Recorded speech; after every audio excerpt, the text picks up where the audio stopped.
Continuing our journey on networking, we now want to dive deeper into a topic about routing traffic as well as a couple of topics on endpoints.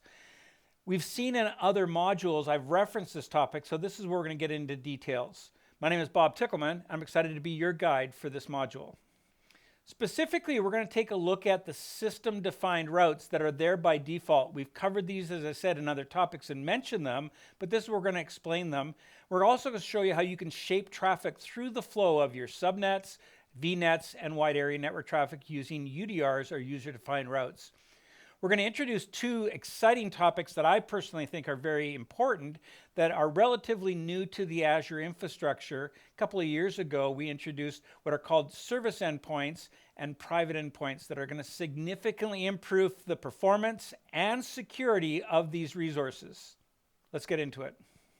In another module, we saw that you could have multiple VNets peered and all their subnets could potentially talk to each other.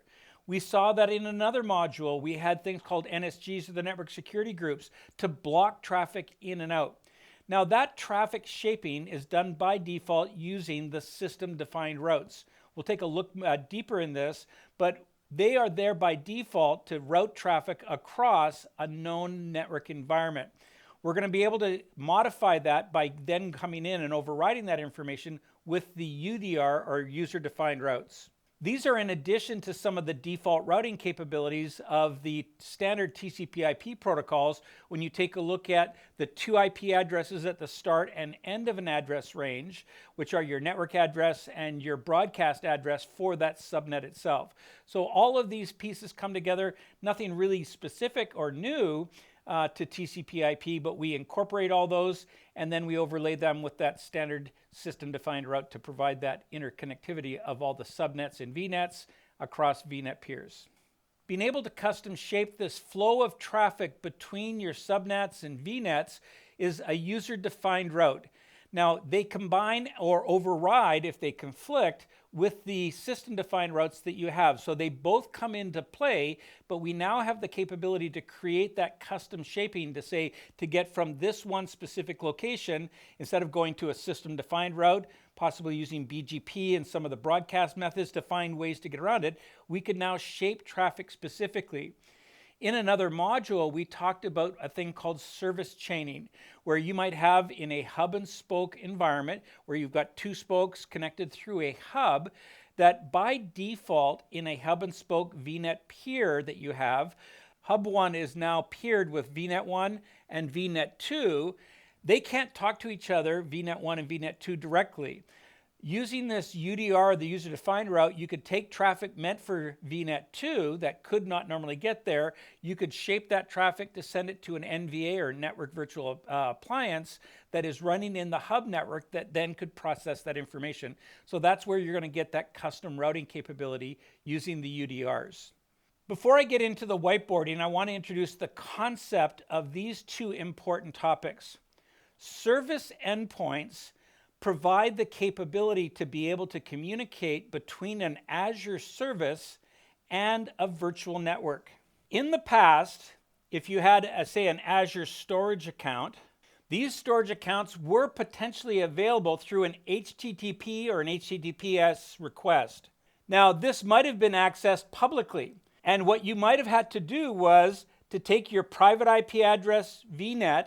You might have had to find either through a gateway or some firewall service, I'll just mark this as a gateway, to communicate through the public internet to come back inside of Azure to access that storage account. A significant amount of extra networking components that have to go in, cost that comes along with it, potential exposure of your information as it communicates across this wider area network. It's going to be encrypted most likely, but it's a significant amount of work, traffic, cost that all comes along with this. What this is going to provide for us is the capability, I've used the term in other modules, of using the Azure backbone of networking to connect, using the Azure backbone to connect to an Azure service, regardless of where it exists inside of Azure. This is different than what we're going to be taking a look at in just a few minutes, a thing called a private endpoint and a private link service, where you're going to connect to a specific instance of something. So in this case of connecting to a service endpoint, where I might be connecting to something like Azure Storage, you're going to connect to the Azure service. And if you remember in other modules, I've talked about the resource providers. Those are Azure services, and they are global. So regardless of where they exist in Azure, you're going to connect to that service. And you might have access not just to a storage account, you would have access to all of the storage accounts in Azure Storage, regardless of where they existed inside of Azure, as long as you had permissions to them. This makes it much easier, again, communicating across the backbone. Now, this is going to be different than the private link and the private endpoint, where you're going to go to a specific instance. And so I'm going to draw some of these out for you, so this will hopefully get more detail as we go to the whiteboarding session. Building on the topic that I just mentioned, it was actually dealing with one of our large customers that is actually an internet provider service as well. And they were aghast when they couldn't go from their internal network, that is something that they build and make available to the globe to be able to communicate through, that they would have to go back out to the public internet and then back into Azure when they had a direct connection into Azure. So this was always on the roadmap, but it was accelerated through this customer's request to say, why can't I get direct access to these services? Thanks to them and their request, we all get this feature much sooner than it was probably on the roadmap. A private endpoint now allows you to take a specific instance of an Azure service and project it as if it was a network address on the subnet in which it's going to be consumed. So different from the service endpoint that I was just talking about. So if I had a service endpoint, which took for the entire virtual network, it accessed the entire service of SQL, regardless of where they are. A private endpoint is going to take a very specific instance of it and project it by giving it an IP address on the VNet and specific subnet that it's being communicated with, so that your local resources would only have to be able to address it as a local IP address. So I'm going to take these concepts and I'll hopefully draw them out in a bigger model when we take a look at the whiteboarding. So let's go there now. So just doing a couple of clearing the decks on a number of topics. I've showed this diagram in another module where this is the public face of Azure. This is the 67 at the time of this recording Azure regions that we have available to us. These lines that you're seeing being connected throughout the globe here are the private network services. Microsoft is the largest owner of private fiber optic around the world. Now, we don't have the license to own our own cables across the oceans, but we partner with networks, but we are the largest provider of fiber optic services on the planet. So you're seeing the connectivity capabilities across the Azure region, which is the term I've been using as the backbone. And in the past, you had to be able to create, maybe you're building a service in, say, US East here, and it needed to communicate with, say, Central Europe. In the past, before we created VNet peering, I would have to go to a gateway that I would have to build inside of US East. I would have to build a gateway in Central Europe and then go through the public internet to have that information communicate. VNet peering, both at the global and the regional level, allows it to piggyback on the existing wire that Microsoft uses, significantly reducing cost, time, performance, as well as increasing security. So when we talk about the Azure backbone, especially as we get to these things called service endpoints, I could now have here in a location where I could connect to, say, something like storage, and regardless of where it is, I'm going to be able to go through the Microsoft backbone and come to that storage account regardless of where it is. I could have them in many different locations. I could potentially go to Azure Storage and gain access to all of them using that backbone. So when we get to service endpoints, that's what I'm going to be talking about. This is another diagram that I've used significantly throughout these recording series, and we talked about the resource provider layer. The resource providers are the obfuscation of the actual services like storage, where we've actually got hard drives, whether they be standard HDDs or performance SSDs. Storage is a physical medium. but you access it through the storage resource provider service that then will then go across the Azure services globally to be able to work with this. And these become the endpoints from a service perspective. From a service endpoint, you connect to the resource provider and have access to it on that global basis. So again, just providing some context to the conversation. Now let's go to a network diagram and see how this plays out. If you've been watching other recordings throughout this series, you'll see that I've been using this diagram at some point or some portion of it throughout. But these are our VNets as an Azure networking service that creates an IP address. Those VNets could be broken up into multiple subnets. In this case, I've got my 10.3.1, my 10.3.2, and my 10.3.3.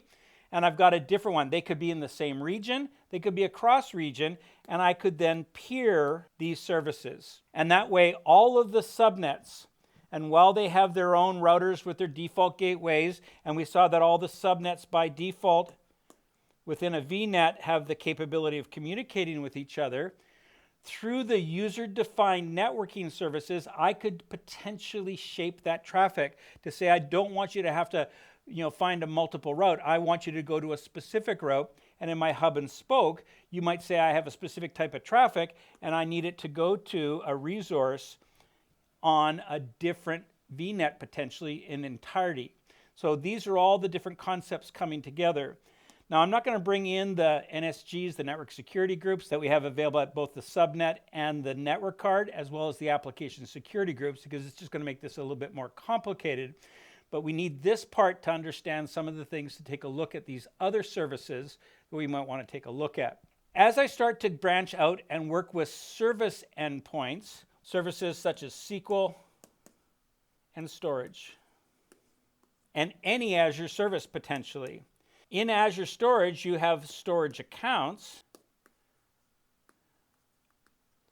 You could have hundreds of storage accounts that is in, we'll say US West. We have Asia, and we have EMEA.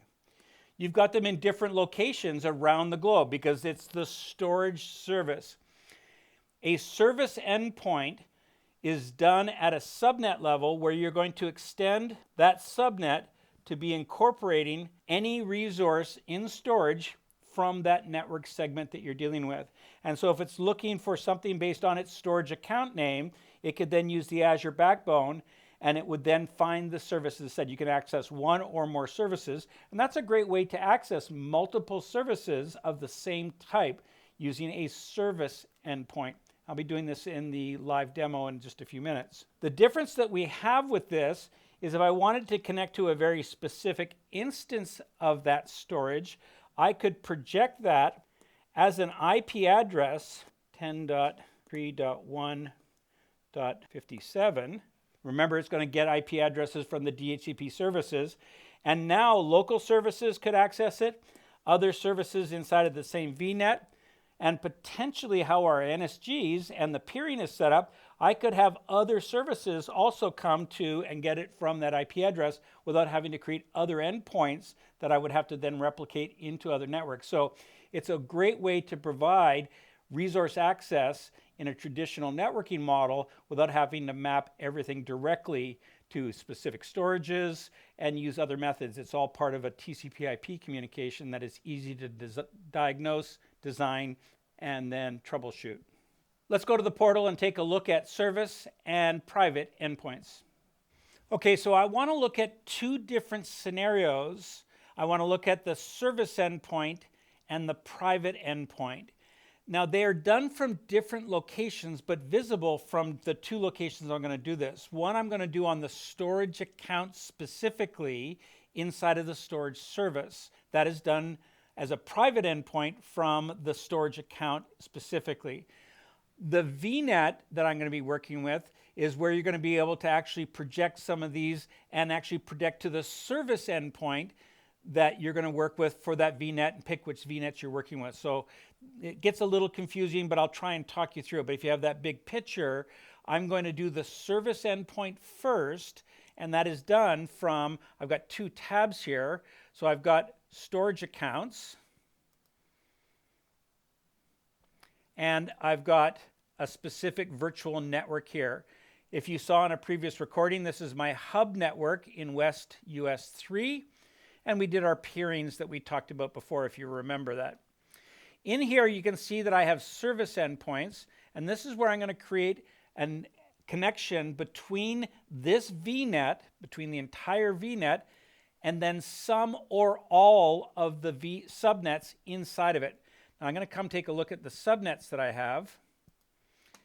And if you remember from another recording, I've got 3 for my application. I've got my web front end, I've got my application layer, and I've got my data tier. This is the one that I want the storage account as a data tier. I want it to be in this subnet only, not for the entire subnets or any of these other ones. So I'm going to come to the storage account and create a service endpoint for that specific subnet. So I'm going to say add. What service do I want? Remember, it's all the Azure services. There's quite a few of them here. And I want to take Azure Storage. I can have policies around this. I'm not going to do that at this time. And then pick which subnet inside of this VNet that I want to work with. And I want to go back to my data tier. I could pick some or all of them, but I'm going to go specifically to that location. So I now have a service connection to Azure Storage.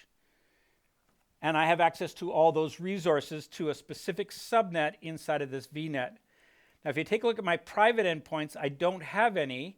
I'm also going to take a look at connected devices inside of this hub network. Now, you'll see that I've got connected devices in my firewall subnet and my bastion. I'm going to come back to these ones in just a bit. So switching back then to the storage accounts, you can see I've got multiple storage accounts here. They could be anywhere around the globe. I've got 2 in West US 2. I've got 1 in West US 3, and that's the one I'm going to use is for my private endpoint demo. So what I'm going to do is come into that one specifically. Now, this is different than the service endpoint that we just created back at the VNet. It had access to storage, so in fact, theoretically, it would have access to all 3 of those, or technically any Azure storage that would have showed up there that I would have had permission to be able to use, or the identity that I provide for that service to be able to access it. I'm going to come into my networking capabilities. Again, I'm on my private endpoint that I'm working with. And I want to create a private endpoint for this storage account. I'm going to give it a name, demo private endpoint. It's going to get a network interface card that will then appear in that network segment. Remember, I went and showed it to you. There was no resources in that network segment. It's in West US 3. What resource do I want it to pick? Now, I can pick some or all of the storage types. A storage account, if you watch the recording for storage, we talk about there's blob storage, table storage, queue storage, and file share storage as part of a storage account. You have some or all of them. I'm going to take this blob storage specifically. And then where do I want to project this? And so I have my hub network. And I want to come to the specific subnet. Remember, I want to go back to my data tier specifically. So this is going to take that data tier, connect this storage account to it.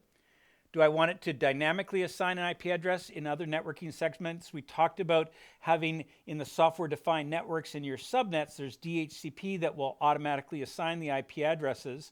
And you shouldn't manage the IP addresses at the virtual machine. If you've got VMs, you want SDN or software-defined networking to do this for you. So I could have a statically mapped, so it's going to be a specific IP address and stay that way.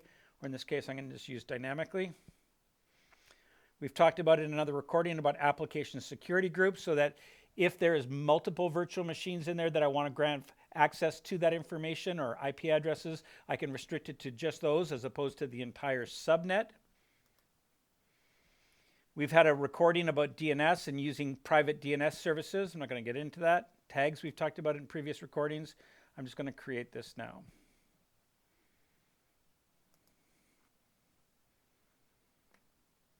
So what it's going to go is it's going to create a network card, put it in that interface, and get an IP address. You're going to see all these pieces coming up. So it's going to create the private endpoint. We should see a couple of other resources being created at the same time, and then tie it to this storage account. So it's created the resource. That took about 3 minutes. I'm sure that we've trimmed this down or sped that process up so you didn't have to see the whole thing, but it took about 3 to 4 minutes. And so I now have my private endpoint, and you'll see the information about what is the link to it, what virtual networks is it connected to. But what I want to do is go to the virtual network, and I want to take a look at the connected devices. We saw this before. What I should now see is that new connected device for that endpoint. And you can see that it got the 10.1.3.4 address. I've now projected that into that network segment so that resources could work with it. And I can lock it down and protect it with NSGs, application security groups. So all of these pieces are coming together. So we saw that we have several ways to shape network traffic.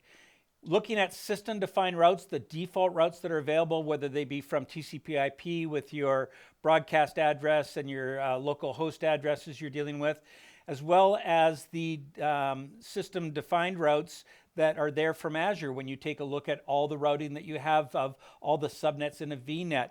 What happens if you have VNet peering? All of them are going to be able to shape that traffic.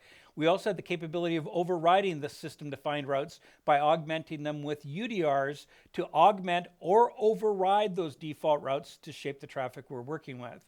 We also saw that there's another service that we have to create service endpoints. Instead of having to use gateway services to connect to services, we could actually take a service endpoint and project it into a subnet or subnets in a VNet so that they could access all of that service regardless of where it exists in the globe. A service endpoint accesses the resource providers of Azure to access, as long as you have permissions to them, that service to be able to access it from the subnet locally. The other one we looked at was the private endpoints, which is the ability to take a specific instance of a service and project that instance as an IP address within a specific subnet that you're working with. Now there's another one that we didn't demonstrate, which is called a private link service, where you can take a grouping of disconnected services. You could have a storage account, you could have a SQL server, you could combine them together as a service endpoint where you could project the services that the private link would actually support. But all of them are available. I encourage you to take a look at them to level up your networking game. Thanks for joining us for this session. To continue your learning, watch other videos in the course or explore more on Microsoft Learn at aka.ms/learn.